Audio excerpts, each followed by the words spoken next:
Il-Ministru Edward Cicluna mhux talli jiddefendi lil Frans Timmermans fil-kandidatura tiegħu għall-Presidenza tal-Kummissjoni Ewropea, anzi jiddikjara li huwa l-aqwa għażla possibbli.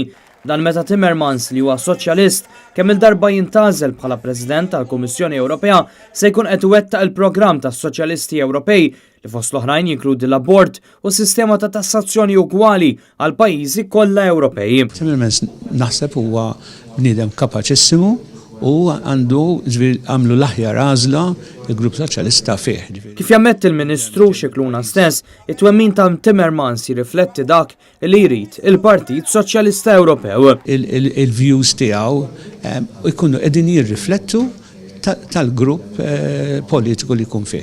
Fl-istess waqt Edward Cicluna jammetti li ma jistax iżomm lis-Soċjalisti li tagħhom il-Partit Laburista Malti huwa membru milli jipproponi sensiela ta' idejat li jagħmlu ħsara lil Malta.